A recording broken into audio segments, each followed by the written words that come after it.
Halo semua, selamat datang kembali di channel ini, channelnya para tenaga honorer, P3K dan aparatur sipil negara. Video kali ini kita sedikit membahas terkait dengan surat edaran Menteri Pendayagunaan Aparatur Negara terbaru terkait dengan pegawai pemerintah dengan perjanjian kerja tahun 2023. Untuk itu kepada rekan-rekan silakan disimak dan ditonton secara lengkap video ini agar rekan-rekan bisa menerima informasi secara utuh dan menyeluruh.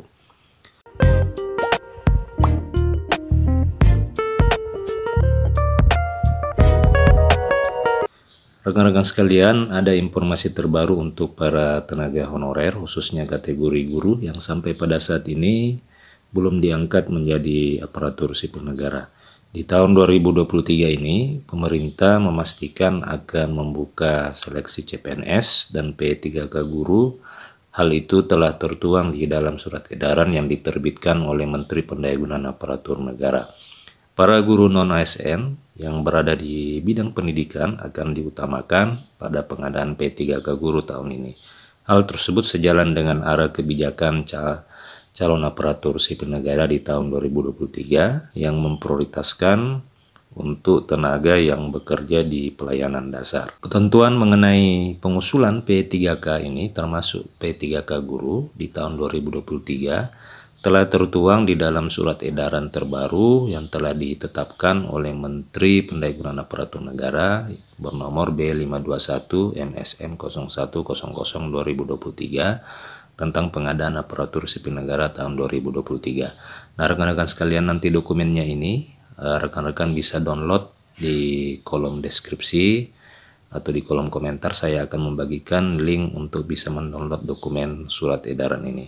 Perlu diketahui rekan-rekan bahwasanya pembukaan P3K tahun 2023 tidak hanya untuk para tenaga honorer yang baru akan mengikuti seleksi saja, namun juga untuk para guru honorer yang tidak dinyatakan lulus P3K guru tahun 2022, rekan-rekan juga bisa kembali mengikuti rekrutmen P3K di tahun ini. Berdasarkan keterangan yang ada di dalam surat edaran Menteri Pendayagunaan Aparatur Negara tersebut, dijelaskan bahwa P3K guru tahun 2023 untuk instansi daerah, usulan kebutuhannya diprioritaskan untuk dapat memenuhi kebutuhan pegawai yang ada di daerah tertentu. Pada pengusulan kebutuhan ini harus berpedoman pada peraturan menteri terkait dengan nomenklatur jabatan fungsional guru dan juga keputusan dari Menteri Pendayagunaan Aparatur Negara nomor 158 tahun 2023. Dengan begitu, persyaratan kualifikasi pendidikan pada penerimaan P3K guru tahun 2023 harus sesuai dengan rekomendasi yang diajukan dari instansi pembina. Hal ini perlu untuk diperhatikan bagi rekan-rekan, terutama rekan-rekan yang ada di instansi daerah yang akan mengusulkan kebutuhan formasi P3K tahun ini. Terdapat beberapa hal rekan-rekan sekalian yang perlu diperhatikan dalam rangka pengadaan P3K di tahun 2023 di instansi pemerintah maupun daerah. Usulan kebutuhan formasinya harus sesuai didasarkan pada peta jabatan yang telah ditetapkan oleh pegawai pembina kepegawaian setempat. Selanjutnya mengenai jumlah aparatur sipil negara yang telah memasuki masa usia pensiun di tahun 2023 ini juga perlu untuk diperhatikan. Hal ini supaya tidak terdapat kekurangan atau penumpukan aparatur sipil negara di satu daerah saja.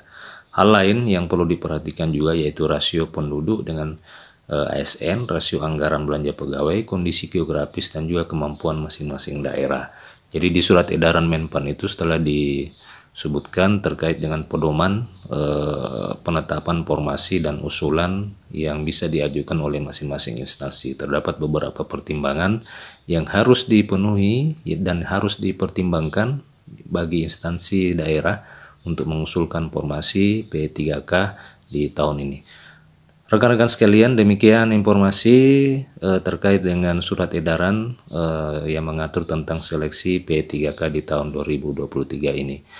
Terima kasih telah menyaksikan video ini. Update terus atau subscribe channel ini untuk menerima update-update informasi terbaru seputar tenaga honorer, P3K dan aparatur sipil negara.